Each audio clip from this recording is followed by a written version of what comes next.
Stream started, recording is starting. Chris is here and he can call me if he needs me. Otherwise, you're on your own. Okay.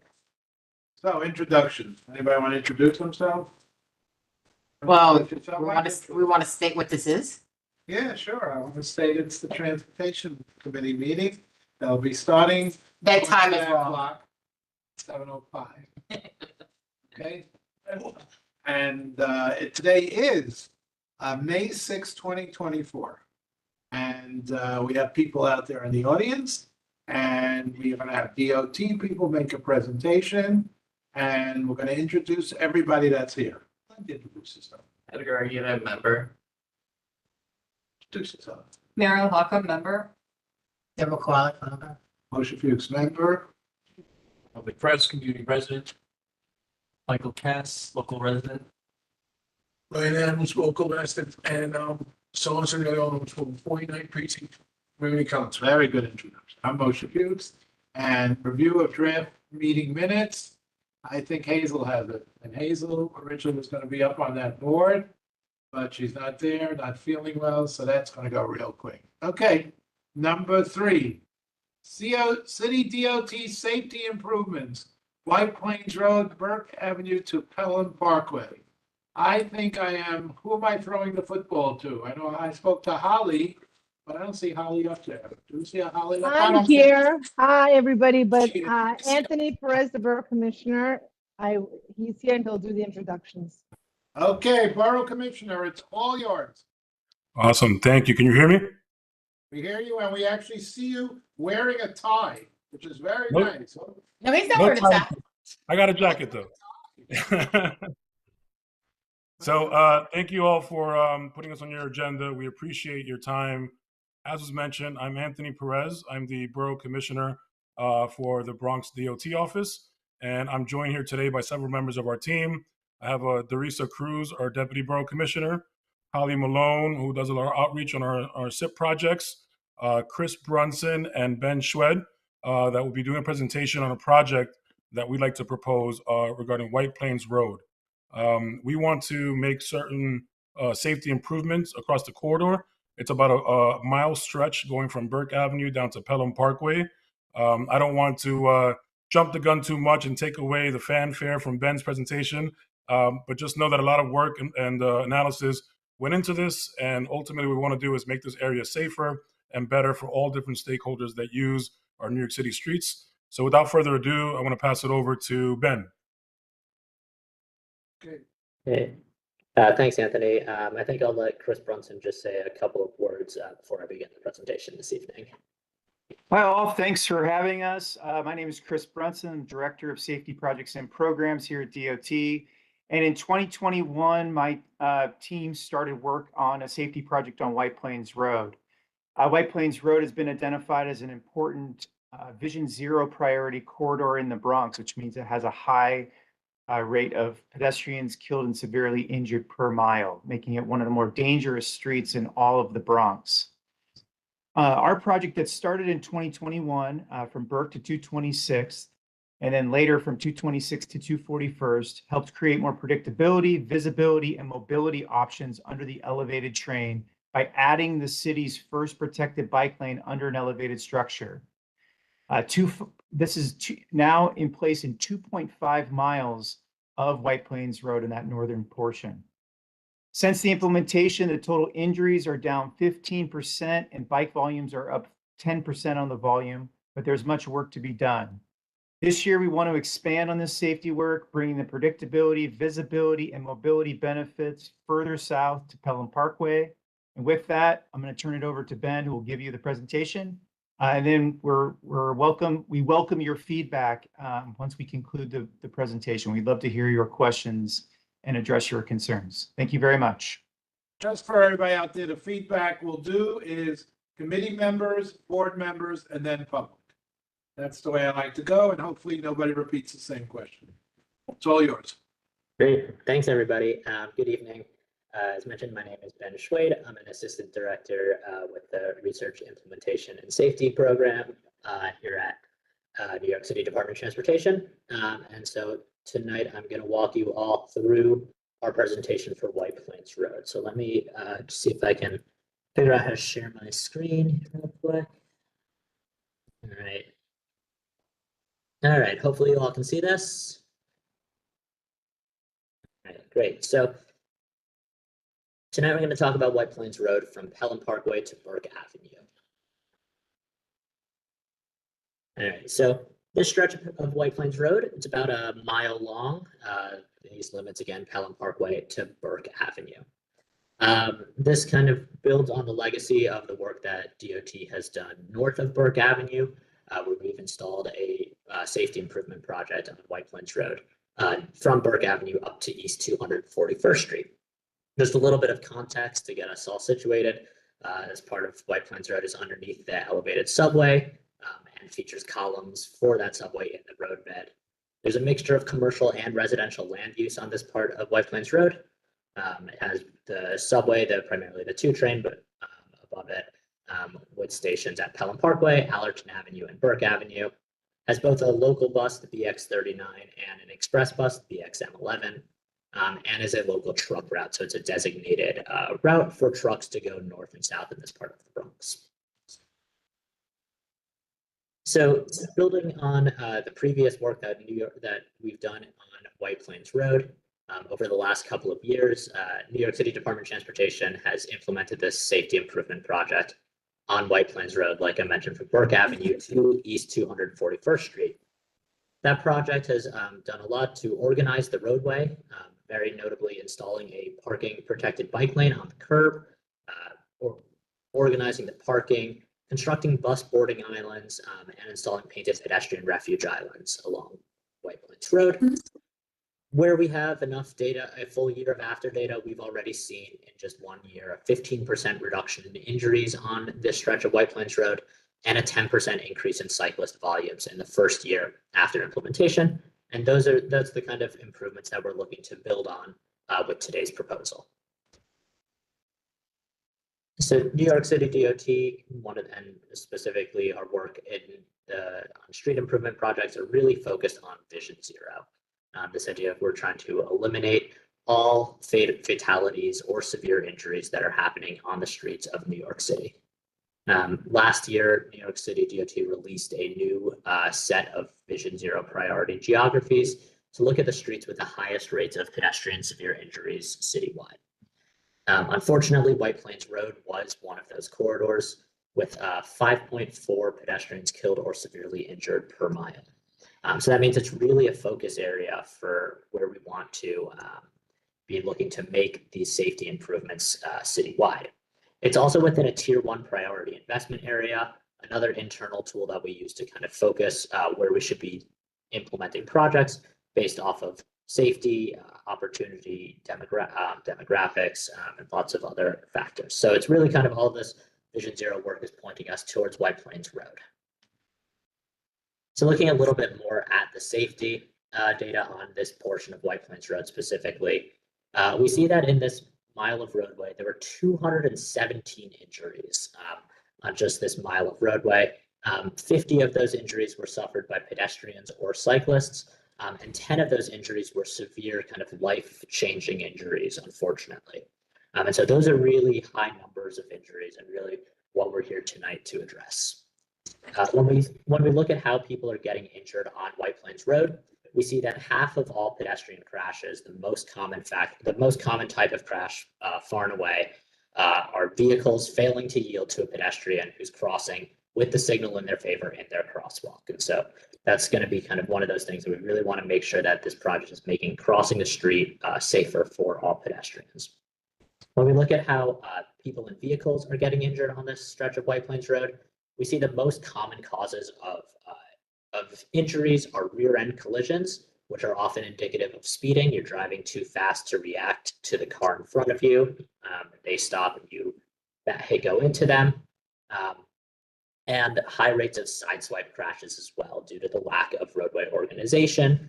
We see that people are often having to swerve in and out of the travel lane into that outside space around the columns. As part of kind of leading into the work that we're proposing, New York City DOT has sent out our street ambassador team to White Plains Road to conduct surveys with businesses on this part of White Plains Road between Pelham Parkway and Burke Avenue. This data was collected over this past winter. Of the businesses that we talked to, 50% of those businesses said that they consistently notice double parking in front of their storefront, an issue in terms of kind of getting access to the curb in terms of safety and in terms of organization of the roadway. A lot of these merchants also mentioned that they struggle to receive deliveries because drivers making those deliveries are unable to park along the corridor, forcing those delivery trucks to double park, as you can see in this photo here. So what does the roadway itself look like? White Plains Road in this portion is about 60 to 70 feet wide. There's a little bit of variation. And the entire time it has one full-time travel lane available for vehicles in the middle of the columns. There's one lane in each direction. And then there's this space outside of the columns, between the columns and the curb. There's pretty regularly parking on the sidewalk. But then you have this space, this leftover space that we refer to as this ambiguous space between the column and the curb. And this space is used for a lot of things. It can be used at times, people use it as a second travel lane. It's often used by double parked vehicles. For cyclists on the road, it's the space where they're biking in. And there's really this kind of like uncertainty about how this space outside of the columns is supposed to be used. When we look at the bike network in the area, we see from the work that we've done on White Plains Road to the north, there's a lack of bike connections to that existing north-south protected bike lane on White Plains Road. And then there's the Greenway network on the southern end with Pelham Parkway and Bronx Park East. And there's kind of, again, a lack of these north-south connections to those bike networks, to those bike lanes. We observed already, before we've done any project, over 250. We got 282 cyclists counted at White Plains Road down by Pelham Parkway last fall. This portion of the Bronx, as I'm sure you all are aware, also has the e-scooter pilot in the East Bronx. So in addition to these cyclist numbers, we're also seeing lots of people riding the shared scooters. And we are already seeing a growth of cyclists on White Plains Road between Burke and East 226th Street. In the first year after installing this project, we're seeing a 10% increase in ridership. So we look at conditions on White Plains Road itself. One of the things that we often find is this double parking, these vehicle conflicts, this uncertainty in this space outside of the columns. As I was saying, many vehicles tend to double park out here. You can see this vehicle in the back double parking despite the fact that no one's parked on the curb. And that leads to all of these kind of conflicts as vehicles have to swerve in and out of the columns. Unclear who's driving, who's parking, and a lot of vehicle conflicts are being created by the lack of organization of the roadway outside of these columns. Looking at pedestrians on this corridor, we see a lot of issues with visibility between drivers and pedestrians, especially due to the columns and the subway. Pedestrians crossing White Plains Road or drivers turning off of White Plains Road often have the lines of vision blocked by the large subway columns that come down into the roadway. And when you have this lack of visibility between drivers and pedestrians, you have a danger where people won't see each other, don't know who's coming. And we're seeing leading to a lot of these crashes where people are making turns and they're not seeing pedestrians who are crossing the street. So we really want to focus on how we can make pedestrians more visible as they're on White Plains Road. For bus riders on White Plains Road, we see issues with the bus stops where the existing bus stops are non-ADA compliant and unsafe for riders. Currently on White Plains Road, the buses are unable to pull over to the sidewalk, and so the buses stop in the middle of the travel lane. And riders for the riders waiting for the bus are often standing just directly next to the column in the roadway. This presents a number of issues. Very tellingly, it's a big safety concern. Drivers and bus riders can be inches away from each other while they're waiting for the bus. In addition, when buses do stop at these stops, riders cross from the bus to the curb at the same time that you might see impatient drivers passing the bus in the exact same space, creating this conflict. These bus stops are also crucially non-ADA compliant. The buses are not able to deploy their ramps to allow riders with wheelchairs, strollers, pushing carts. Those riders are unable to really have an ADA compliant access to and from the bus. And then we see for the hundreds of people every day who are already biking on White Plains Road, or for the people using the scooter share on White Plains Road, there's a lack of bike facilities. So cyclists tend to stay outside of the columns, but have to deal with the same challenges posed by double parked vehicles, people driving in the area that sometimes feels safe and sometimes doesn't. So with all of that context, our proposal for White Plains Road is to really organize the space and provide dedicated roadway for everybody using White Plains Road. And so in order to do that, we're proposing a couple of changes. The first is to move the curbside parking from adjacent to the sidewalk and put it next to the columns and clearly define the space with the parking lane. So have a parking lane stripe on both sides, indicating this is the space for parking. With that organized parking, we'll be installing a protected bike lane on the curb in both the north and southbound directions that you can see in green on the curb, separated by this buffer space. To address the lack of ADA compliant bus stops, as well as the lack of safety around those bus stops, we'll be installing a concrete bus boarding island on White Plains Road at Waring Avenue this year, as well as our scheduling concrete bus bulbs to be built at Mace Avenue. Those will just be a little bit further down the line because those will be part of a separate capital project. As part of the protected bike lane and the safety improvements, we'll be installing painted pedestrian refuge islands at all intersections where feasible. And what those will do will really shorten the crossing distances across White Plains Road and really work to improve that pedestrian visibility for pedestrians crossing White Plains Road. As part of those treatments, we'll also be installing vertical elements, so our plastic posts, our rubber speed bumps, or what we call quick curb, or kind of more formidable plastic posts to really kind of slow down turns onto and off of White Plains Road, making sure that when drivers are taking turns off of White Plains Road, they're doing so at a slow, safe speed and really encouraging them to be yielding to pedestrians and to cyclists. As part of the way this will play, this will connect really directly into the bike network in a couple of places by installing this protected bike lane between Burke Avenue and Pelham Parkway. On the northern end of this will connect directly to the existing White Plains Road bike lane, providing a protected bike lane connection all the way from Pelham Parkway up to East 241st Street. On the southern end, this will connect to the Greenway network down on Pelham Parkway, as well as in Bronx Park East, to really provide those links to people going to other places throughout the borough and on those nice Greenway segments.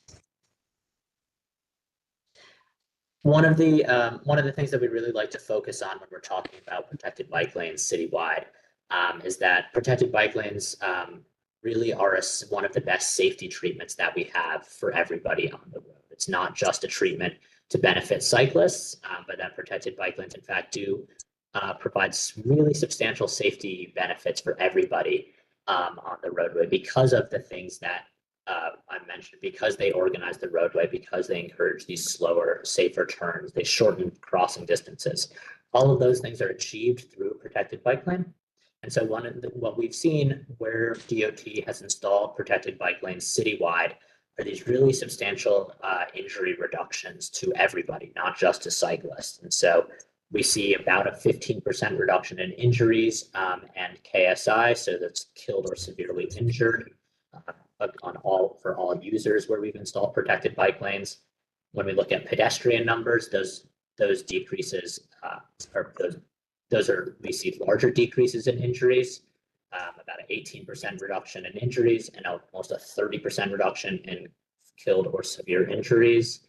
And then when we look at senior pedestrians, we see an even larger decrease in injuries where we've installed protected bike lanes, greater than a 20% reduction in injuries and nearly a 40% reduction in senior pedestrians who have been killed or severely injured on streets with protected bike lanes.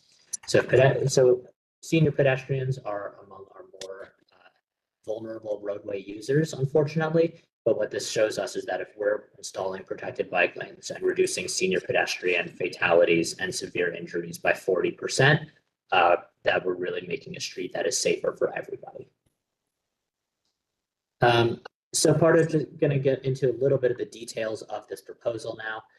The bus stop under the L that I mentioned at Boring Avenue and at Mace Avenue. This is part of a federally funded program to build out these non-ADA compliant bus stops along underneath elevated subway corridors. So it'll provide this ADA compliant and this safe bus stop. So these have been installed along White Plains Road already. You can see an example at the bottom here at Magenta Avenue, where we'll be looking to install similar bus boarding islands at Boring Avenue that mean that pedestrian or people riding the bus can get on and off the bus in an ADA compliant manner if they're using a wheelchair, if they have a stroller, if they're pushing a car. But also means that the drivers aren't able to veer past the bus when it stops. So it's both much safer for bus riders it's much safer for bus riders as well as for everybody and ADA compliant. Sorry. What this will look like on a typical block. This is kind of a cross section from above where we've removed the subway tracks. We can see a couple of elements on the curbs in green. You can see our protected bike lanes, which work to calm traffic, really organize the roadway, and provide this increased visibility for cyclists and pedestrians and turner vehicles. Gives the bikers a dedicated space, and it allows us at intersections to install the painted pedestrian islands, which do a couple of things. They really shorten the crossing distances across White Plains Road. So instead of crossing all the way from the curb, you get to cross a shorter distance, and it means that it'll give pedestrians a safe place to wait and improve the visibility between vehicles and crossing pedestrians. We'll also be installing this wider parking lane for cars that you can see. So it'll define where vehicles are supposed to park, allows vehicles to park while still navigating around the columns. And there's sufficient space for people to pull to the side with the width of this parking lane to make sure any emergency vehicles can get through. We're also installing channelization at all fire hydrants and at the entryways 2 blocks and on certain turns to make sure that FDNY vehicles can make all turns onto and off of White Plains Road and can pull over to the curb and to hydrants wherever they're located in case of emergencies. At Boring Avenue, this is showing an example of what this will look like with the concrete bus boarding island that we're proposing at Boring Avenue. So you can see the concrete here, which will provide the kind of some similar benefits as the painted pedestrian islands, where it'll shorten these crossing distances across White Plains Road. It'll slow the turns. It'll improve off of White Plains Road. It'll improve the visibility between drivers and pedestrians crossing White Plains Road. But it also then provides that ADA compliant and that safer bus boarding experience for passengers. And then once again, showing the wide parking lane and the channelization and around the fire hydrants. At Allerton Avenue, another thing to note, at Allerton Avenue, there are these already existing large bus bulbs, as we call them, essentially an extension of the sidewalk at the corners that mean the buses pull right up to the sidewalks. It provides additional pedestrian space at these intersections. And at these locations, we'll be ramping the cyclists up and over these existing concrete sidewalk extensions. and making sure that anywhere we do this, we'll install signage to indicate that cyclists have to yield to pedestrians in these shared zones. The last and most complicated of these visuals is the southern end, kind of showing this the bike connection down through where White Plains Road and Boston Road intersect, and how we connect to Parkway and the Greenway network. Starting at the right over here, this is kind of where White Plains Road turns into Boston Road. On the southernmost block between Waring Avenue and Boston Road, we'll be bringing the bike lane over to the west curb and having a two-way bike lane down the west curb of White Plains Road from Waring Avenue to Boston Road. White Plains Road then has this little kind of driveway dead end right by Boston Road, where we'll be ramping the cyclists up onto the extra wide sidewalk and crossing them onto Boston Road, just south of Astor Avenue, where they'll then get onto Boston Road, again on the west side of Boston Road, with barriers to protect the two-way cyclists going on the west curb here. That'll bring them down to Thwaites Place, where we'll have a painted pedestrian curb extension to shorten crossing distances across Thwaites Place, and to make sure, just to kind of further calm these turns, encourage these slower, safer turns onto Boston Road. We'll then cross cyclists over Boston Road back onto White Plains Road, excuse me, where they'll continue down that west curb for one more block before getting onto the existing Greenway network at Parkway. In order to do this, the one thing just to note, there's an existing southbound bus stop here at Boston Road and Thwaites Place for the BXM11, as well as for the Westchester B line 60, 61, and 62. We're proposing to move that one block further south to Boston Road and Pelham Parkway, where we'll also be installing a new signal in order to safely get pedestrians across Boston Road at Pelham Parkway. As part of this project, we want to make sure that we're trying to minimize double parking and make use of the curb, the most effective possible use of the curb. So we're looking at the existing curbside regulations to see how we can most effectively update them to make it as effective, to manage curbside access as effectively as possible. And we'll be looking to investigate adding loading zones both near supermarkets and retail stores to provide this dedicated space for deliveries at places that need them, and really to reduce double parking. So some of the places that we've identified as likely to receive loading zones are the Pioneer Supermarket between Burke Ave and Adi Avenue. It's kind of denser commercial strip between Arnall Ave and Allerton Ave. But we're continuing to study additional locations where loading zones could be installed on this portion of White Plains Road. Nonetheless, just to mention at the end, when we do these projects, we look to determine where we look to maintain as much parking as possible. But some of these safety and mobility improvements do require repurposing some parking in order to install these pedestrian islands to make sure that we clear space so that trucks and FDNY vehicles can make all of those turns, as well as for treatments for the buses, the similar kind of bus boarding islands that you can see. And in total, this project will require repurposing approximately 41 spots over the entirety of the project, so over a whole mile. And with that, that's kind of averages out to less than 3 spots per each block face of the corridor. So there is an impact, but we've tried to minimize it as much as we can. So just to sum up tonight, and then we can open it up to any questions and comments you all have. We really see this project as providing benefits to White Plains Road that'll really look to make it a lot safer. We'll be organizing the roadway and clarifying these movements underneath the elevated subway, really providing a clear space for travel, for parking, and then for biking. And by providing a more organized roadway, you have a more predictable roadway and a safer street. The protected bike lane provides, and the pedestrian islands, whether in paint or in concrete, provide these slower, safer turns onto and off of White Plains Road. And they really reduce the conflicts and improve visibility between drivers, cyclists, and pedestrians on the corridor.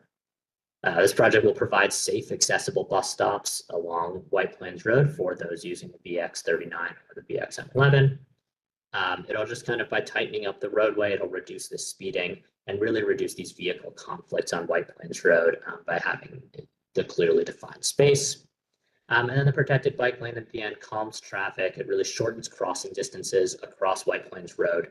And again, it brings this organization to the roadway, providing this extra safety for all roadway users while also providing 2 lane miles of protected bike lane in the Bronx. So with that, thank you for your attention.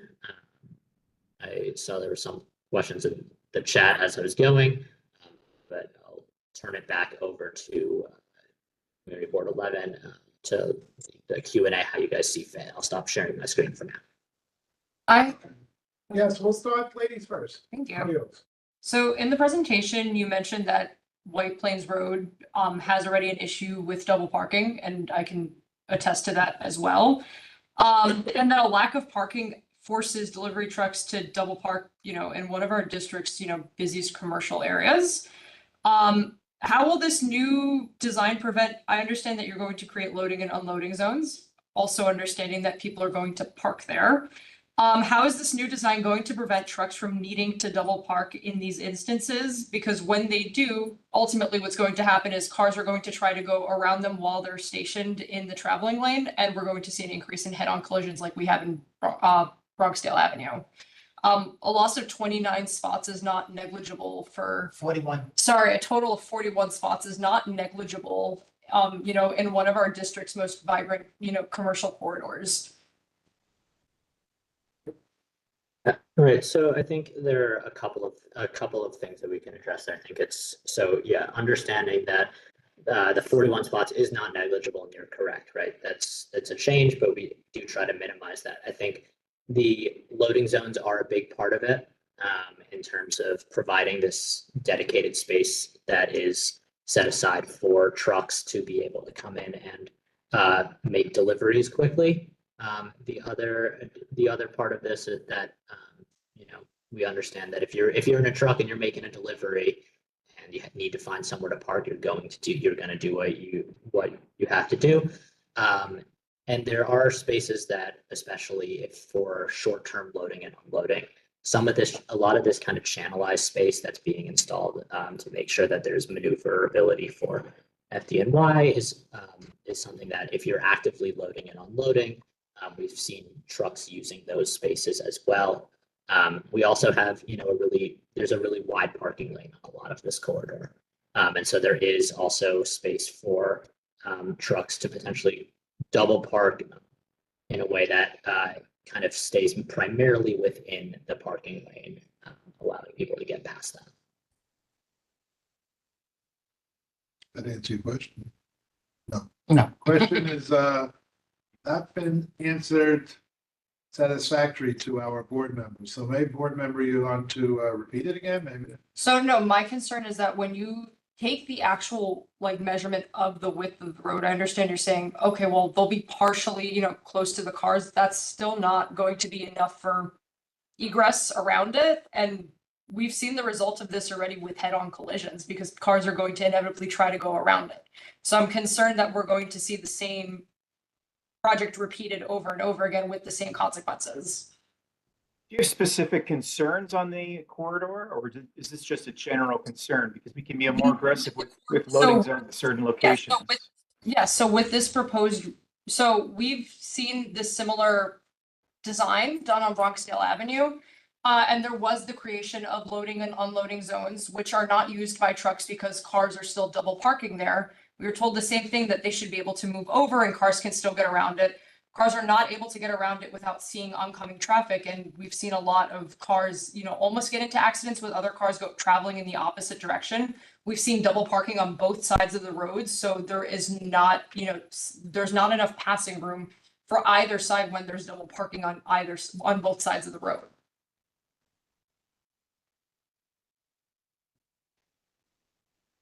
And I've also seen in CB12 where they've already done this.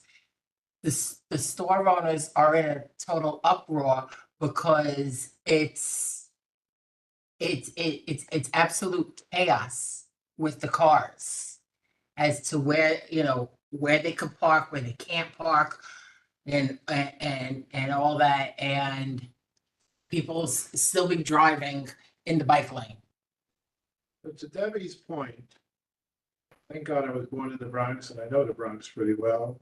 So where you have similar situations is Jerome Avenue, which you have a train going over the top. You got Westchester Avenue, a train going over the top, but I think both of them have buses going under the bottom. So what has been done there, if anything? And if nothing is done there, why are we, and I hate to use this word, but I got to, why are we the guinea pigs of this study? CB12's already done it. Okay, so let's talk about CB12, Debbie. Very good. What has been the result of CB12? Has it cut down fatalities? We talked about that earlier. Yes, we have a 15% reduction in injuries. We have an increase, a 10% increase in the cycling. This is a Vision Zero priority corridor. We've done 2.5 miles of White Plains Road with this exact same design. Are there challenges under the L? Of course there are. There have always been challenges with predictability, parking, double parking, organization under the L in that ambiguous space. That's why we call it the ambiguous space. And we know for years, for decades, forever, that space in between the column and the curb has been used for all different types of activity. It's very unclear under most of the elevated trains what you're supposed to be doing there. Are you supposed to be driving? Are you supposed to be parking? Are you supposed to be loading? Are you supposed to be riding a bike? Are you supposed to be crossing, walking? Can you walk in that area? And we saw, as we've seen it throughout the corridor on White Plains Road, there have been a number of sideswipe crashes, mid-block crossings, etc.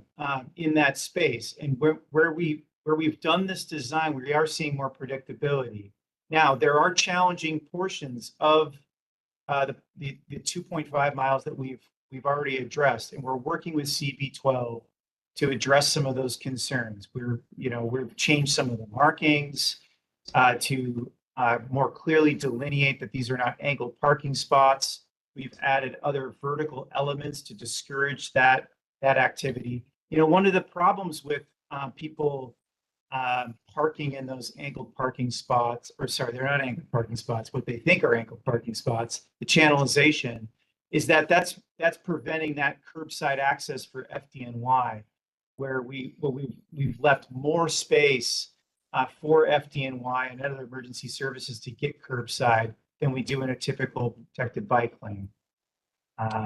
We know that protected bike lanes are also very good for safety. As we mentioned before, nearly a 40% reduction in killed or severely injured for senior pedestrians, our most vulnerable pedestrians throughout the city. So we are aware that there are challenges with some of the operations. All of the projects that we have, we do the engineering. We have our partners at PD that do the enforcement, and we have other partners that help with the education, but we're part of it. We're really trying to work with our other partners. And I think, Bronx Borough Commissioner's Office, you can speak more of like our coordination with CB12, but that's where we are from my team. Okay. First, I forgot to say this. Thank you for the presentation and thank you for everybody being here. So, and we'll go around very quickly, but I got some quickies. I don't want any long answers. Just give me yes, no's, maybe, so on and so forth. Okay, so one that I had a nice problem with is moving that bus stop to Boston Road and Pelham Parkway. That is a travesty corner to start off with. And now you're putting buses to stop at that corner. They are all turning into Pelham Parkway over there. And now you actually could have 3 buses lining up there. So that right turn lane could be gone and forgotten. And number 2 is the Bronx 11 stops right across the street. That's one thing we worked with MTA years ago, because the people on the south side were complaining they don't want to walk to the north side. So now the north side people complain they don't want to walk to the south side. Putting a bus stop on that corner, commissioner and deputy and everybody, I don't know about that one, especially since we have these DOT issues. The other one that I had is have you done a study since you added those extended sidewalks for the buses? I don't know what they call it in English. Have you done a study? Has that helped in fatalities on White Plains Road? I think there's one on Allerton, two on Allerton, and it's on Burke, I think. Has that helped with any fatalities? And I think my last question is, and I think you just said it, enforcement. I think we've all come to the conclusion, at least I have, and I think maybe some board members, and maybe even DOT in the back of their mind have. You can give tickets out from today until tomorrow. I think that has been accepted by truck drivers and UPS and everybody. It's a fact of life. They're getting tickets, whether they pay them or they don't pay them. Fourth question is, I'm not a big I don't know too much about bicycles. I know what they look like. But is that going to stop a senior from running right in front of a speeding bicycle that goes 50 miles an hour, which I see all over this neighborhood? Nothing against bicyclists, but some of them really follow the rules very good. But some of them really fly pretty quickly. And I think it could be as dangerous as a car flying down. That's my quick question. All right, so let me try to address most of those quickly. To address that. So with the moving the bus stop to Pelham Parkway, the first thing I just want to clarify is this is not at the large intersection of Pelham Parkway where you see going into the park. This is at the small Pelham Parkway North. It's a separate intersection. And it is going to receive a new signal to cross White Plains Road, to cross Boston Road at that location. So this is, I think that there's a lot of streets in that area called Pelham Parkway, but it's not going to the one that is the main primary Pelham Parkway. It's kind of going to the North Service Road of it. It's separate. So I'm going to have to, the next one, I think about the bus bolt safety, the sidewalk the extended sidewalks that we were showing like at Allerton Avenue. I don't know offhand of safety data. I can take that one, Ben. Yeah, you know, sure. Those are part of this project, the bus stop under the L program.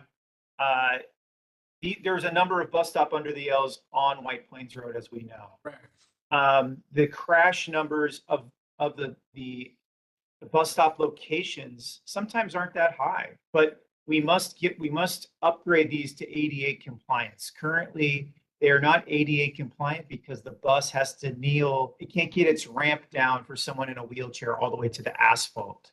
It has to have a curb to land on. Without the island there, these are not ADA compliant stops, and the ADA law was passed in 1991. So we're well beyond the time limit that we should have made for ourselves to upgrade these stops. And so what we do for every stop is we think about, should we keep it? Should we consolidate it? Should we move it? And we try to do our best to make sure that we can create a ADA compliant and safe stop for the riders. Great. And then just to the last little parts, enforcement is a challenge. It's something that we continue to work with our partners at NYPD on that. I'm sure Commissioner Perez can speak more to that if you have more questions on it. And the last thing I'll mention just about the safety of the bike lanes, because we do see, there are more people on motorized bikes on these bike lanes than there used to be. But I think it's important to point out that, that the vast majority of the people getting injured on these streets are being unfortunately injured by drivers. And we do see citywide where we have installed these bike lanes, we continue to see really substantial safety improvements for everybody using them. And so there are, for all of these projects, there's an adjustment period. People have to understand how the road works after the changes, especially a dramatic change like this. But we do have, over a decade of data pointing to the fact that these types of projects do save lives. Commissioner Perez, just a quickie for you. So Sure. pretty much, like I said, tickets, I think, is a fact of life for these drivers. Manhattan, they tow people all over the place. The Bronx cannot tow people that are blatantly affecting safety of elders, young people, so on and so forth. Maybe that would, I guess, make the corridor a little safer. Is there any reason why the Bronx Well, cannot tow people that are blatantly causing havoc? So I do think that there are vehicles that are repeat offenders that deserve their cars to be towed, and I hope that that will hopefully eventually let them learn a lesson. But I do need to emphasize, when it comes to our work, we are focused on Vision Zero, and the three tenets of Vision Zero are enforcement, education, and engineering.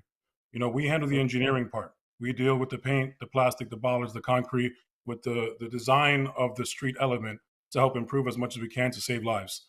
There's an education component that we also partner with other agencies to help tell people this is a bike lane, this is a greenway, you should be driving here, you should be wearing a helmet. Those are different things that are there. And the enforcement is done by our partners at NYPD. We don't tow cars, we don't issue tickets, but we work with our partners at NYPD to work on that. So again, there's enforcement, education, and engineering, and we're coming to you with an engineering proposal. Thank you, Commissioner. Okay, I've spoken enough. Committee. You mentioned that there was gonna be a concrete bus stop, bump out, whatever you wanna call it, at White Plains Road and Waring. There's currently a car wash there. So how are the cars to exit the car wash if I'm looking right now on Google Map and it's going to where you're putting a concrete island? Right, so at Waring Avenue, it's just, we're only gonna have that concrete island in the southbound direction. So that'll be on the northwest corner of that intersection. So it won't be in front of that car wash.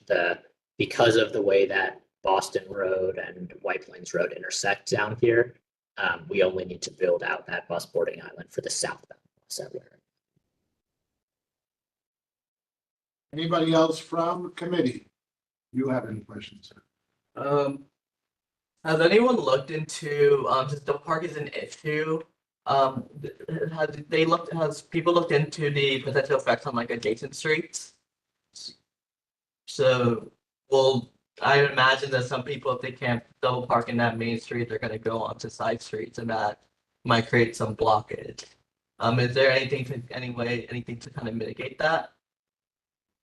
So, we haven't observed that happening in the previous portions of White Plains Road, really. When we do make changes to these regulations, we work closely with our parking teams, with our borough engineering teams to do a kind of comprehensive study of the area. And so as we're looking where we're going to install loading zones, whether there are potential changes to the meters that we'll make, that'll include looking at whether they would need to make changes on the side streets. But with that said, we haven't observed that being a substantial problem in the previous portions. So I wouldn't expect there to be large impacts to the side streets from this either. I would encourage you to look on a Saturday when people are actually there grocery shopping, because you'll see a completely different story than what you would see 9 to 5 Monday through Friday. The other question is, the commissioner touched on the enforcement piece. What is DOT doing specifically to work with their partners at NYPD to ensure that there is adequate enforcement for these safety concerns, if anything? So we work with our partners at NYPD. I talk to the borough commander. I talk to the different commanding officers of different precincts when there are issues that come about. With the 47th was talking about lighting issues on Bronx River Road, and we were getting some of those lights repaired or getting new lights installed. We work with them on different bike lane issues. We work with them on things that come up throughout the time, and it's an ongoing relationship that we have with all of our partners, and we try to work on things case by case. So if there's an issue here, we try to address them. So using the previous segment of this project as an example, our partners in FDNY had concerns about accessing the curb. So we created areas for them to get in. The community had concerns about how does DSNY clean the area. So we made sure the bike lanes are wide enough for their vehicles.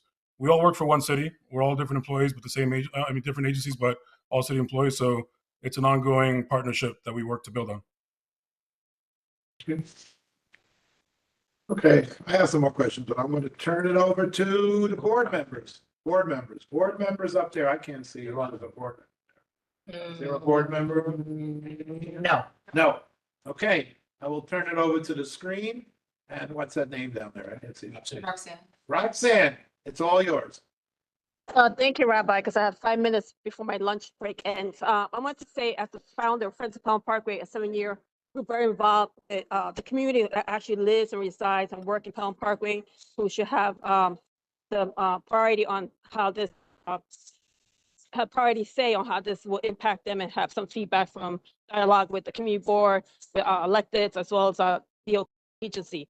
First, regarding the DOT 5-year safety data, they keep saying White Plains. What is the border of White Plains? What is the scope of this data? Because you just keep saying White Plains. What part of White Plains are you speaking about?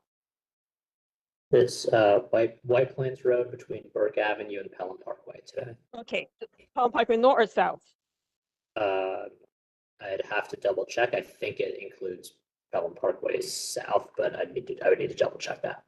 Yes, please double check that. That's an important factor. Secondly, regarding the double parking, yes, we do have a cluster double parking right underneath the train station on Pelham Parkway South, on the main road, north south, eastbound main road at that corner, because most of them are cab drivers hailing rides, waiting for people as they depart the train to get rides. So that's why we have the double parking. And if you're going to put that protected bike lane, you're going to displace several food vendors who have their food trucks park alongside where you're proposing that protected bike lane on White Plains Road, on the north-south, on the east side of White Plains Road and Pelham Parkway South, starting from Bank of America and ending to the past McDonald's. So we have many, we have 2 and 3 food trucks that have been there for years. I mean, at least 10 years, if I can't, perhaps even longer. So that's a concern, displacing our local immigrant businesses. One is Middle Eastern, the other one is Mexican. So I'll just note on that, that's where it sounds like you're talking about Pelham Parkway South. Yes, it is South. Yes, so our project that we're talking about today is only going to go Pelham Parkway North up to Burke Avenue. So we won't be having any impact on the vendors down by Pelham Parkway South there. So that's why I asked you for the data study. So you're saying it may include Pelham Parkway South, but you're saying only Pelham Parkway North, I guess, from the service road, starting from the service road all the way up to Burke. Correct. That's the portion where we're talking about the protected bike lane today. Well, okay, but there's not the double parking they show in the picture was on the Pelham Parkway South side. That was not the north side. It may have just been a good photo to demonstrate. We go out there and we take photos of all the conditions. Yeah, but the north side doesn't have double parking because we have a very light business corridor. We basically, the major anchor store is the supermarket, Campari, and the rest are small businesses from I think a 99-cent store. The main one is Dunkin' Donuts, another anchor store, but otherwise we don't have many business corridor. It's not a business corridor. There's very few stores on that side. So we rarely have double parking there. So that's a misfact. I'm sorry, but I live right over there on Astor and Pelham Parkway North, and believe me, there's no double parking on that side of Pelham Parkway.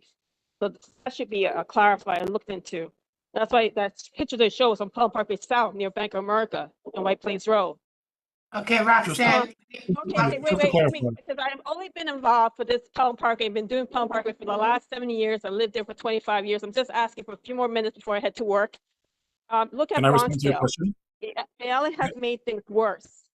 And I really will hope that the community board does a public hearing, because unfortunately the presentation was not attached to the agenda, so we could actually have a very a detailed response and concerns. It's just thinking off my head and just trying to recall all the presentation you did just 20 minutes ago is not fair. We have to review the presentation before. But I do have many concerns, so it won't affect the food trucks.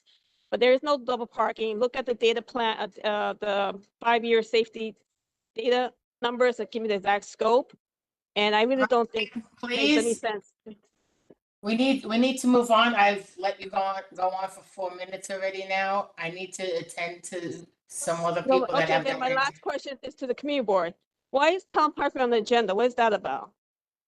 On the agenda it says Pelham Parkway. That's the That's it. full line, city DOT What? safety that's the agenda item that we're on right now, city DOT safety improvements, White Yeah, Plains no. Road, Burke Avenue to Pelham Underneath Parkway. that, it says Pelham Parkway. Underneath that, there's It's 3 a points. continuation of the same line, Roxanne. It's the same It's a thing? continuation of the sentence. It's a continuation of the sentence, the Oh, margin but of it the was page. numbered. That was confusing. All right, thank you so much. Thank If you. it was a separate item, it would have a number next to it. I think it Can I- did, but I'll check. No, It's on. no, I know that. I'm saying if it was a separate item, it would. Okay. Okay, I see. May I just respond to the record before we move on? Sure. Yes. Sure, 100%. Just to clarify, we're talking about White Plains Road between Burke and Pelham Parkway, not on Pelham Parkway. I just want to focus on the double parking we're talking about is under the train on White Plains Road, not on Pelham Parkway. We're talking about different areas. The end point of this project is Pelham Parkway. But I just want to focus again, White Plains Road is what we're talking about here. That picture you have is White Plains Road and Pelham Parkway South. That's the corner that they meet. That picture you show was Pelham Parkway South and White Plains Road. I live there. I know what that is. But Ben, I think, said that it's only going from Pelham Parkway North to Burke. So why that picture was included was what confused me. So let's get this straight. It is White Plains Road, but the cross street is that corner, Pelham Parkway South, which is the train station, which is the picture that you have with the double parking, which are the cab drivers hailing rides. That's all. Thank you. Thank you. Thank you, Roxanne. Kevin, I see your hand is raised, Kevin. Thank you. It's Kevin. I wrote in the chat earlier that I'm glad to hear or see that the DOT feels that the pilot program, if you want to call it that, of bike lanes under the L trains was kind of successful up north on White Plains Road. And that you felt that way, you're bringing it south and you're actually going to make the bike lanes protected. Because up and above 222nd Street, they're not that protected. They're not protected at all. And, they're really useless as we talked about enforcement in the other methods of everybody here talking about enforcement. I'm going to read off 2 questions. So just hold off for both questions so I can just get offline here. The refuge islands that you mentioned earlier, I think it was on slide 14. Will they have bollards? Do you put granite stones in there? Will there be planters? I ask like that because I want to know if you plan those things out, or do you wait until like, oh snap, we better put some planters in there, or oh snap, we better put some granite stones in there to keep cars from parking in that pedestrian plaza.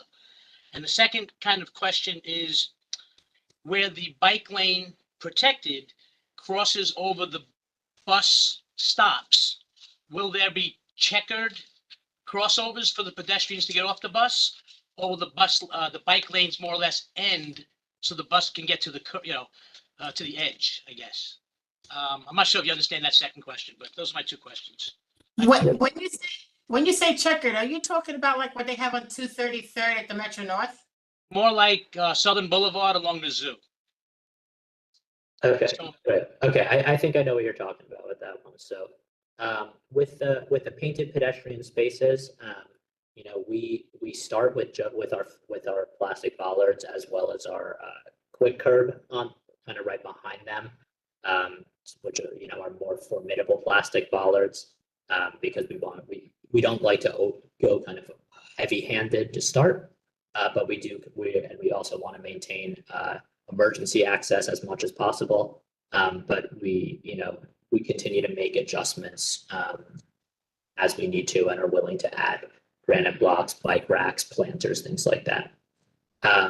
Where we have the bus stops, so no, there won't be there. So I think on Southern Boulevard, there's like a plastic island or a plastic kind of sidewalk extension that's used for the buses. This will be separate from this. So this will be a kind of a standalone concrete island for the bus stop, where then there will be a normal crosswalk across the bike lane out there. And I can just really quickly show the photo of what that looks like again, just in case there's any confusion. Give me 1 second. While Ben's pulling that up, just to clarify too, Kevin, the anything that we put in those spaces, again, we need to make sure we have that clearance for emergency vehicles and DSNY. So we can't load up the space. There's a balance, right? We want to do things that discourage vehicles from parking in spaces where they're not supposed to be, parking or driving in spaces where they're not supposed to be for visibility and safety concerns. But also we need to be have that space clear for that access for emergency vehicles and street sweeping. And just regular And then just quickly, just to show. PSOI operations. Yep, and just quickly to show, this is kind of the bus stop at Waring Avenue. Will look like it's the concrete kind of island, and then, you know, and then at the intersection where the front door of the bus stops, it's at the level of the street, and there's a crosswalk across the bike lane. So Yeah, that makes sense. That gives plenty of room for them to cross and for everybody to see each other as they're crossing the bike lane both ways. And the answer to the first question also, you know, I understood that. So thanks for that. I appreciate it. My point with the first question was, do you start with the ballards? And then, of course, you know, you see how it goes. That's all I really want to know. Well, and if we put that quick curb in there, that's something that FD&Y can mount in an emergency situation, right? They can just run over it, and the plastic cones will break off the quick curb. Most vehicles wouldn't be doing that. Hopefully, no vehicles, private vehicles would be doing that. But it's something that we work with FD&Y to Thank you. to design for. Mhm. Diana? Yes, hi. Thank you. As a bike rider and a rental e-scooter rider, thank you. One of the most important parts of this, I think, is connecting to the other bike lanes that already exist, like at Burke Avenue. Because one of the very frustrating things about riding around the Bronx is that you get all these bike lanes to nowhere that suddenly end, and then you're in a unfriendly zone. And also, I think for people who are concerned about this, White Plains Road is actually larger and wider than it looks because of the L and the columns. There really is a lot of room under there. And one of my questions was, does the width of White Plains Road vary a lot, or is it really the same width throughout? And the last thing is for the bike lanes in particular, if you could really pay a lot of attention to daylighting and special markings whenever the bike lane crosses some very busy exit entrance area. Yeah, thanks. Thanks for those comments and questions. So the width is fairly consistent. It's more or less around 70 feet wide for most of the street. There are a couple of pinch points and places where it gets a little narrower, but the width is pretty consistent throughout most of it. You know, with the exception of when you have the sidewalk extensions at like Allerton Avenue, and it gets much narrower at those intersections. The protected bike lane design, the pedestrian islands that we install as part of them also serve as daylighting. So for those who are not familiar, daylighting is really making sure that when you're approaching intersections, you have the space kind of approaching the crosswalk cleared of any stopped vehicles to make sure that there's clear visibility between especially drivers who are going to make turns and pedestrians at those intersections, and also bikes. So the protected bike lane design will have that. It's kind of built into the treatment. And at all kind of major driveways and intersections, we have where the bike lane goes across them. There will be kind of green bars in the bike lane in the intersection to make sure that people know when they're turning onto or off of White Plains Road that they're crossing a bike lane. Okay, because that was one of the problems with the implementation of Bronxdale, of the bike lane there, was that it's just a painted bike lane, but also they didn't include a lot of daylighting at first, and they put in some of those special markings much later, weeks after it had been opened. So that was kind of a rough adjustment period. Yeah, and and the one thing I'll just say on that, we're putting in all of that, but implementation is not a overnight type of thing, right? And so there are different contractors that we work with, different in-house units to do different portions. So, what may look like a pretty close to a finished street might not be one yet, and so it usually takes a little bit of time. But those are all coming as part of this proposal. Okay, thanks very much. Thank you. One more hand up there, I'd say. Right? FM? Who's FM? Hello, Mr. FM or Miss FM. FM is our station. FM, you got your hand raised. Predate the radio. Don't worry. Right. Gotta mute himself. Okay. Okay. Mr. Can you hear me? Oh, that's Yeah, we hear you. Mr. FM. Hi, hello. Yeah, hi, Mr. FM. How you doing? My name is Frenchy Muniz. I do have a little concern regarding the area of Allington Avenue and White Plains Road. That's a very smaller cross sections, and to actually cut through the island to put the bike lanes, that's those two little islands there. I mean, every day, I walk through there every day and everything to catch the train or the buses. We have buses in that area, unlike the other streets like Burke Avenue and Warren and stuff like that. So I would it be feasible? I mean, Dale, could it be moved the bike lane towards? I would have loved the Bronx Park Keys. That it's a better, nicely, route and everything going that way. Right. So, we're at Allerton Avenue where you have the big sidewalks, the extended sidewalks at those intersections already. We do have to get the bikes through there as well. And so we bring them up onto the curb with a ramp and with markings on the sidewalk so that everybody can see where they're going. And we do make sure that there's signs there to tell the bikes that you have to, when you're going over the sidewalk there, you have to yield to the pedestrians on the sidewalk. Again, I understand that and everything. Remember, you have the stairs coming down, and again, you have actually cross sections of bus stops right there, and there's a lot of pedestrians in that area. Yeah, that's I think noted. they I should mean, be studied better. the way that we've done this on the bus bulbs up further north, like such as 219, is the way that the markings go across the bus bulb, but they're also disconnected. They're just big. They're not contiguous the whole way. There's signage and there are breaks in the markings to indicate to a cyclist that this is a shared area and they need to be traveling at a slower speed on that portion of the bike lane. So you guys have studied actually, have done an extensive review in that particular area of Allington Avenue and White Plains Road on pedestrian traffic. We have for every intersection of this project, including Allerton Avenue, we get counts that include pedestrian counts. So we know how many pedestrians are on the sidewalks are crossing each way at that intersection and at all the intersections here. Right. We can also look at the markings too and just review the data and ensure that we have the right markings and notice for bikes if the pedestrian levels are higher than we would typically mark these for.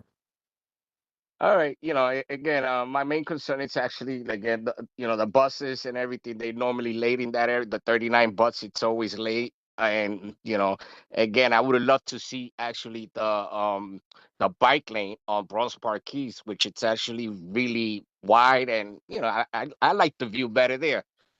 But I guess I don't know if you guys study that area or not. Yeah, hey, maybe that's next. I'm kidding. I have no plan for that that I know of. The one thing I'd just say is, this is a safety project, right? And so the reason we're here with the bike lane and the other treatments on White Plains Road is not because we think it's the prettiest street to ride a bike on next to the park. It's because it's because it's a street where we're seeing a lot of people getting injured, unfortunately. And so this is really, the focus is on bringing this safety with the bike lane, with the tools, treatments related to that to White Plains Road. All right. Thank you very much. Who's down on that side over there? One more, I see, right? Yeah, Michael. Oh, but Behind us. isn't there? Yeah. Yeah, that's me. It's Michael, okay. Yes, here and there. First of all, I want to say that I am very excited about this project. Ever since it was first announced for Community Board 12 some 3 years ago, I've been waiting for it to come down to CB11. So very happy to see that. I, as a cyclist, I avoid White Plains Road because it's so unpredictable. Now, forgive me if I missed it. Was there any discussion about a timeline for implementation? For example, Eastchester Road and Waters Place was announced for protected bike lanes, but we're still waiting on that. And while Laconia doesn't have, well, only has a small section of protected bike lane, I believe work was supposed to start on that, but I'm not sure if it actually has started. It was supposed to start early April. So just wondering where all the timelines look, because as I'm sure you're aware, DOT has to install some 50 miles of protected bike lane this year. Thank you. So our hope and expectation would be to get the implementation started over the summer. Great, thank you. Yep. Okay, now we go, I think last but not least, Mr. Perez. Now, you had the e-scooters in the street. What is going to happen at the curb? What's going to happen to the e-scooters? Where are they going to be? That's number one. Number two, when you squeeze all this traffic into one lane and they have to wait behind the bus. I've seen on Westchester Avenue in the South Bronx where cars are just going around the buses into oncoming traffic, which is creating a hazard. Number three, you have special smaller plow trucks, which are about the size of a car, that clear the snow off of these bike lanes, correct? So what's to stop a car from going through there? And, again, when it's all clogged up. And the 49th precinct only has 74 officers. I can tell you that because the executive officer told me that, because I'm on the 49th precinct, the community council. So can you give me an answer to the 4 questions? I can try my best. So the first question, e-scooters. So there's no change to e-scooters. The scooter share, they're allowed to use those shared scooters are allowed to use the bike lane. So this makes stored in the street. Where are you going to put them? Where are you going to store them? At? On the sidewalk? So on White Plains Road, they're actually currently designated storage spaces for the scooters. So there will be no impact to them on White Plains Road.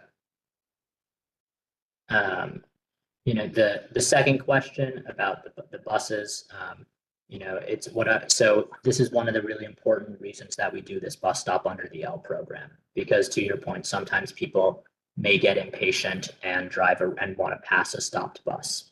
Currently, if that were the case, they can go to the right of the bus, right where people are getting on and off it.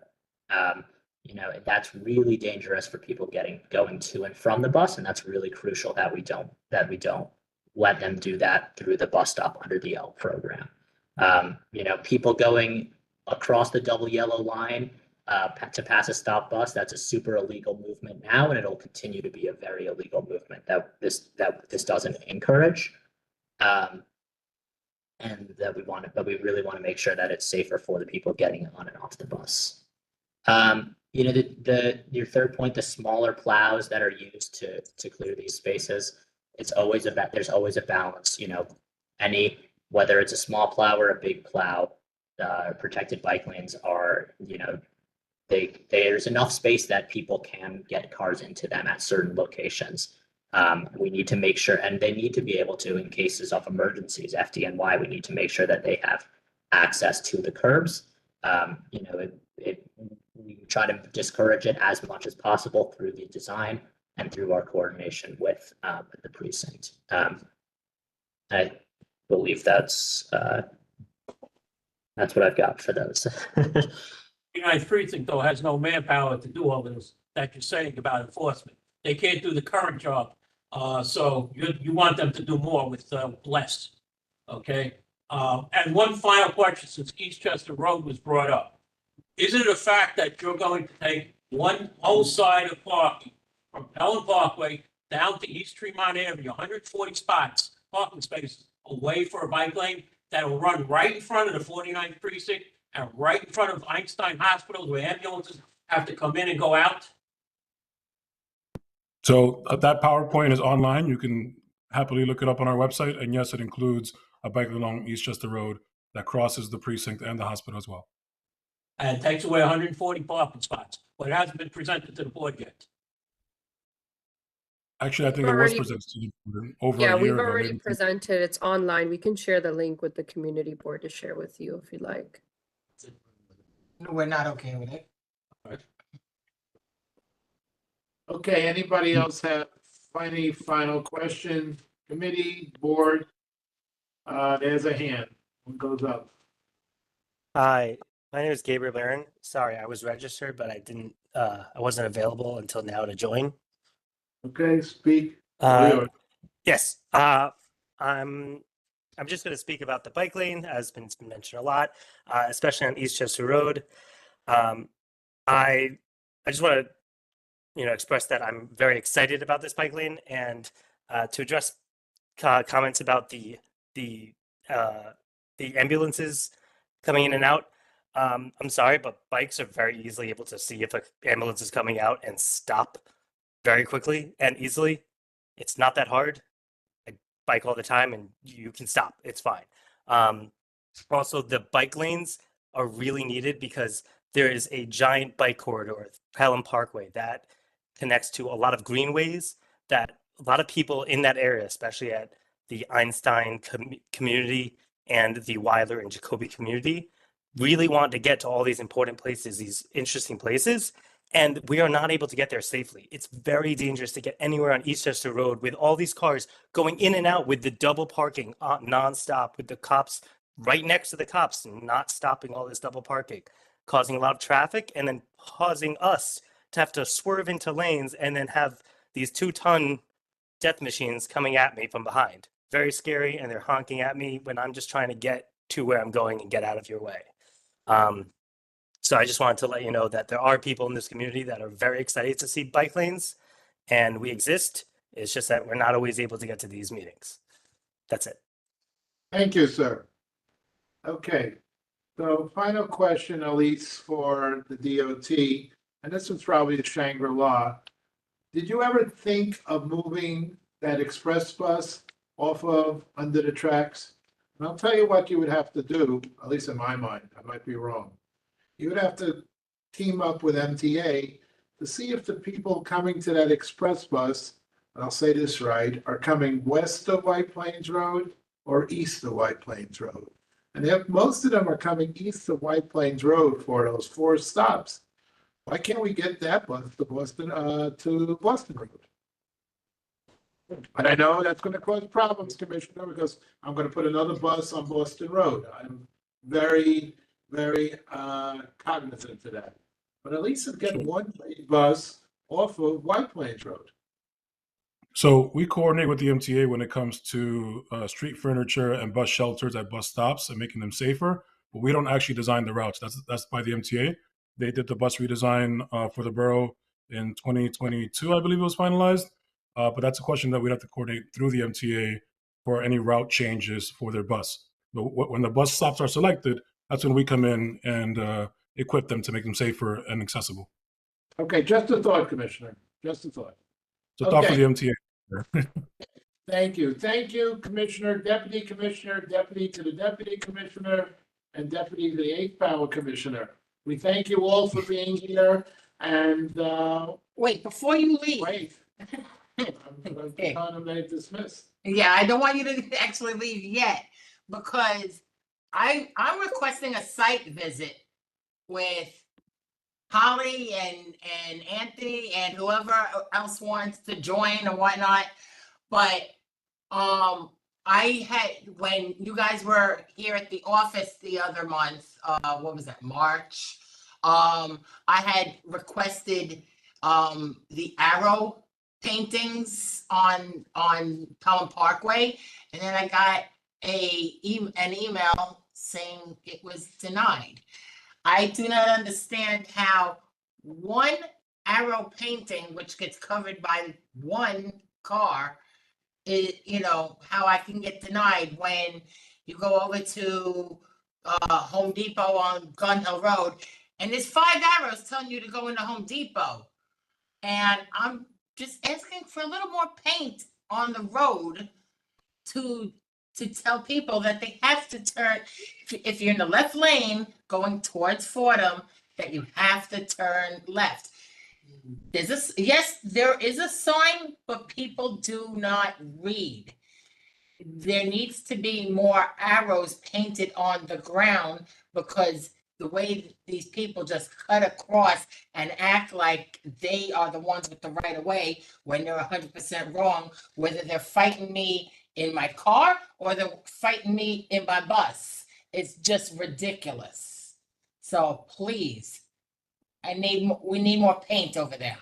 So the reality of it is that we have to balance the requests from many different stakeholders. And at the end of the day, the way that we make our decisions is based on the data, the facts, and national standards. So there are national traffic standards to how, what needs an arrow, what needs a sign. And while you may think it's just one arrow, there are many streets and many people that all want arrows on different streets. And we can't do it just because somebody asked for it. We have to look at the request, determine the need, and make a decision based on the facts and the standards that are raised by federal, state, and city standards on traffic safety. It's a large enough distance for multiple cars between. There are multiple signs there as well that say turn left turn to turn left, stay on the left lane. I drive that road every day too. There's only one sign there, but my question actually is a little bit like maybe a step back. How is the determination made, generally speaking, in terms of like how many arrows does a lane get? You know, out of curiosity. Because when you do make that left turn on Boston Road, you got 3 arrows telling you that if you're in the leftmost lane, you got to turn on Helen Parkway South. I traveled the majority of Gun Hill Road and also on Boston Road. I didn't see anything less than 2 arrows anywhere. And like I said, Home Depot had 5 arrows. Aldi's, the next traffic light after that, had like 3 or 4 arrows. How is that determination made? Just more objective. Right, yeah. How are they getting more arrows for a shopping place when I'm talking about a large area where you basically got 4 lanes kind of going into 2.5 lanes? You know, This is Holly. I'm sorry. No, if I will gladly go and check out the site with you sometime next week if you'd like. Yes, because I've emailed you guys and I see, but once again, to answer your question, the determination on what paint or what signs are needed are based on what's on the ground. How many lanes are there? Is it a truck route? How many trucks are passing through there? Is it coming off a highway? There are many different factors that are considered. The speed of the cars. Home Depot is right off of like a bridge and multiple highway connections. There are different reasons why each site is different than the other. And I just want to emphasize that just because someone writes a letter or requests something doesn't mean that they're going to get it. I don't think it's a matter of us not being responsive. It's not us saying that we don't want to do it. It's us saying we took your suggestion, we looked at it, and we didn't think that it fit that particular intersection. That's all it means.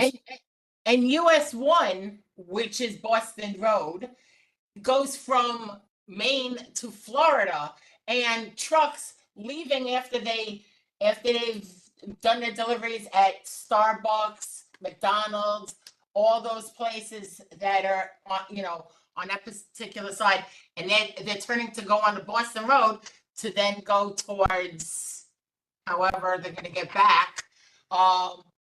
They're totally blocking any arrow that's painted on the ground. So yes, Holly, I would love to go to have a site visit with you and anybody else who wants to join. Okay, Holly, you'll set that up with Debbie, please. Thank you. Okay, any follow-up questions, DOT? Then I could dismiss them because they got to be at work at 9 a.m. tomorrow morning. And I got to be at work at 4. At 4 a.m. Good, lucky you don't have a job that starts at 4 a.m. Okay, good. Okay, everybody good? Thank you, DOT, for being here. And I'm sure we'll bring this to our next board meeting. And we have questions, we'll get back to you, Commissioner, or your associates. Thank you. Okay, good night. Good night, everyone. Thank you. Good night. Thank you. Thank you. Good night, all. Thank you. Great presentation. We appreciate it. Okay, next. Screen of activity permit, I counted 20. So, are we going to go one by one Mr. Wernicke, if you're still out there someplace, Chris, Chris, or whoever's out there, the only problem child I knew about, I don't even call it a problem child, the only one that we had discussion was number one, believe it or not. Oh, no, maybe it's 1 and 3. 1 and 3. Yeah, it's Allerton Avenue, strong suit Now, record. I'm confused as what number 4 is. Okay, so that's where we need Chris. Chris, could you enlighten us on number 4? 4's done. 4's Oh, done? yeah, 4's done. Where was it? Nothing to enlighten on. Okay, so could you tell us what's going on in 1 and 3? And then I will be very inclined to make a motion to accept everything unless you've got problems with somebody. All of them are repeats. We cleared it out last time, 1 and 3. She came, she spoke. She even put a complaint with ethics department, with ethics committee.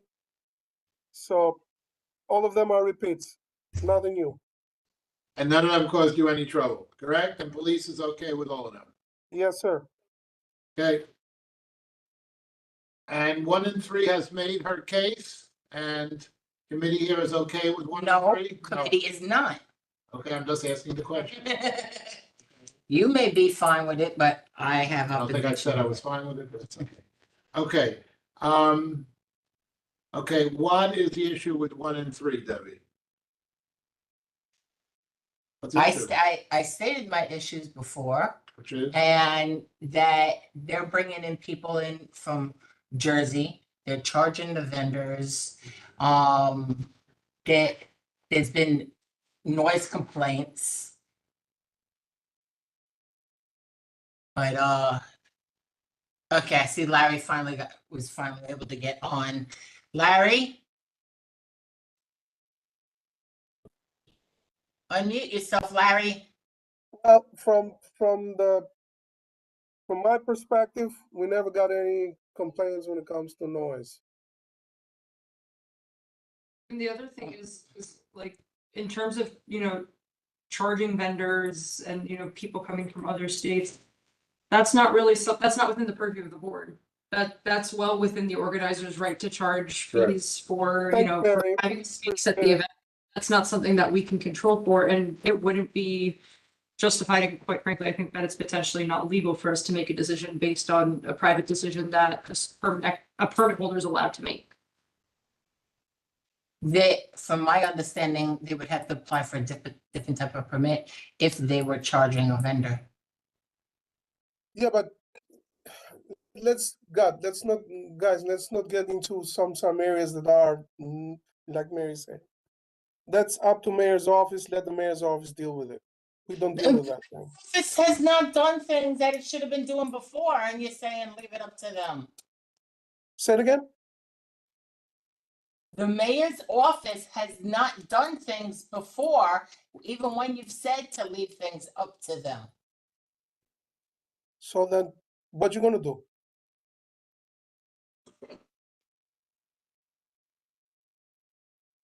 What? What are you gonna do? The mayor's office is okay. He's gonna give the okay. What are you gonna do, Debbie? There's nothing I can per se even really do. What the board is gonna do if the mayor's office has given the permit already? I'm just saying you guys could do whatever you want. All I'm just saying is I don't want my name on the yes of it. I oppose of it. End of story. That's it. Okay, then it's cleared. You oppose. That's fine. Yes, sir. Having served on a community board for 6 years and voted on street activity permits, there are about 20 different types of street activity permits. I see here that there are multi-day permits, gospel crusade, gathering of reformers. There are certain rules that they have to go by. They have to be in by the 12/31 of the previous year, okay, for those type of things. Also, we don't know what streets these are on. There are some of them that are block parties, which will be one street, which have no problem. They have 30 to 60 days. Okay, so they've met the block. But for instance, the Allerton Food Festival, we don't know if it's 1 block, if it's 2 blocks. If it's 2 blocks, that had to be in by 12/31 of last year. There are certain insurance requirements that have to be met. Knowing, all these street permit activities and certain fees that have to be paid. And a closing a bus route twice. Gotcha. All right, understood. Okay, so Chris, okay, the immediate one, I hear you. The immediate one I would see is Kingsland Avenue Neighbor Family Gathering.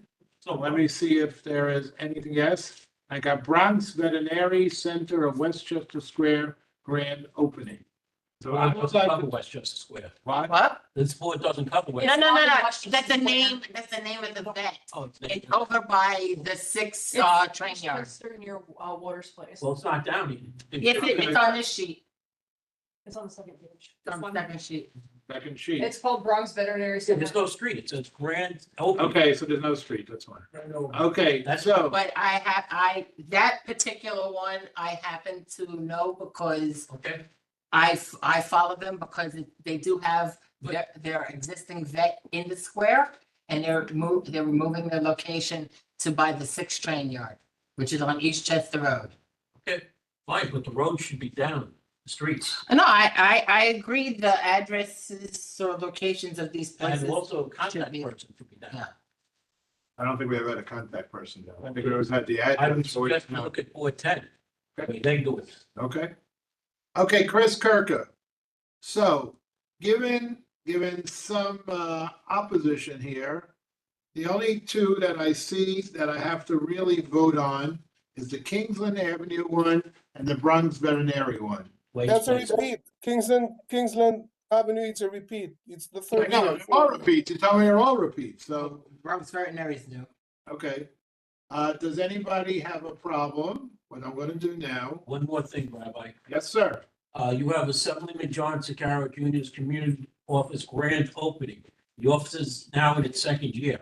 Okay, that's wording. That's wording. I mean, You could grand open an office Yeah. 3 years But after it that, opens. right, was So- it probably would. Okay, we're getting into words now. Words is, Unfortunately. It's just a sidewalk blockage.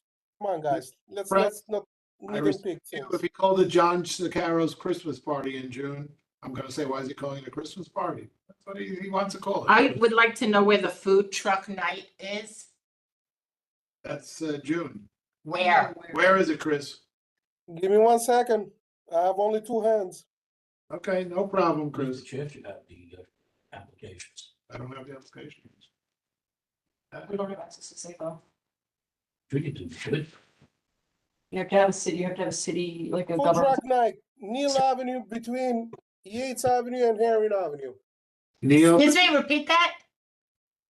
Neil Avenue between Yates and Herring Avenue. 108? Yes, they did it last year. Okay, so the motion on the table will be, just looking very carefully, just looking very carefully. And where is housing fair? Housing fair, let me look. That's July. I'm not gonna say anything about it. I know, but I would still like to know the location. Okay, we'll put in the locations for the next meeting, but Chris, if you know where that is, please tell Ms. Kowalik where that is. Housing fair, it's 80 Avenue between East Gunion Road and East Chester Road.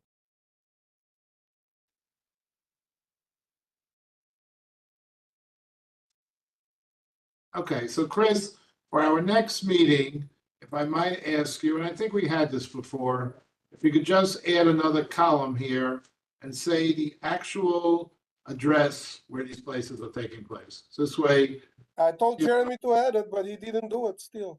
okay, because I would know where end of summer block party, is. That could be the whole community board 11. Okay, so the motion will be to approve all these applications for May and June, and I will list them out. That's Hello Summer 2023.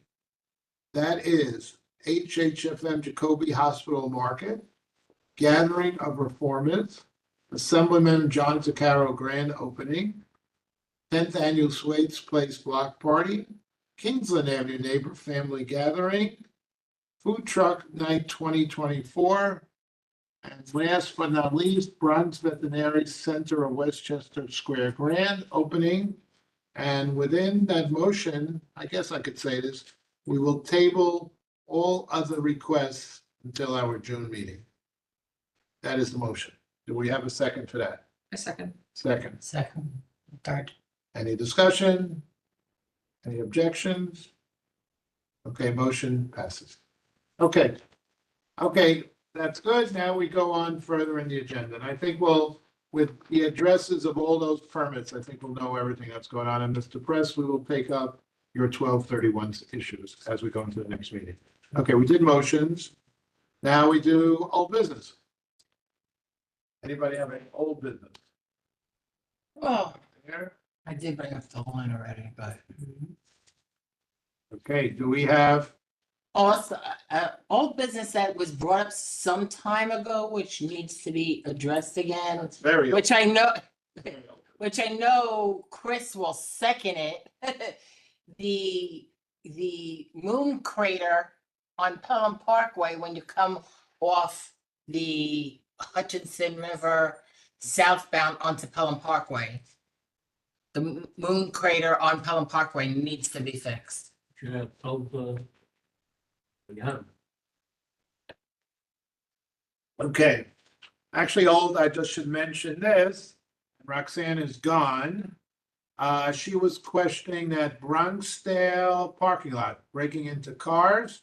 And police, Detective Hall, together with Madero, looked it up. Nothing reported in the last few months. So I think Chris is still going to send a letter to DOT. Yeah, there's no lighting. Yeah, he's going to send a letter, but nothing like Oh, I'm not radical. gonna send the letter. The letter's gonna be written by you, Rabbi. Okay. I'll You send just it. send it to me. You send I'll it to write it me. and you send I'll it. put Okay. But I don't I'll know. put If I was going to ask them that. I forgot. I don't know if they're going to respond since the police reports are pretty empty, but okay. So anyway, that takes care of that. New business. New business. Anything new on the horizon besides the new game?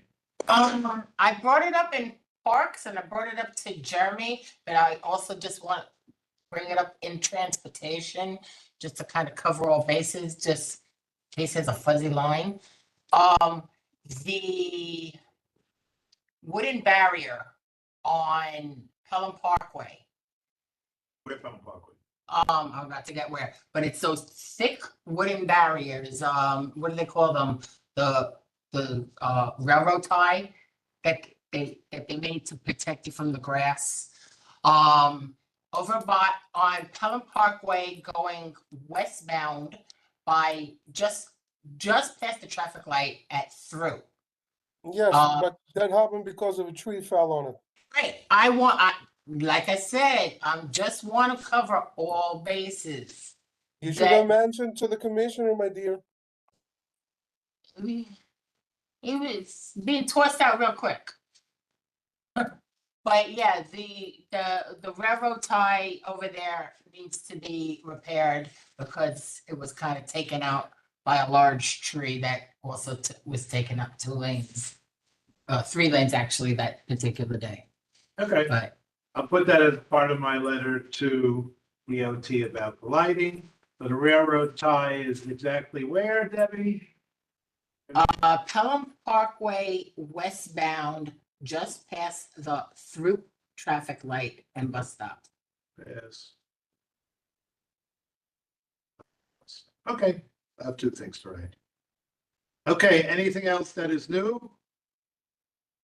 Last call. Thank you, everybody attending, and have yourself a beautiful evening.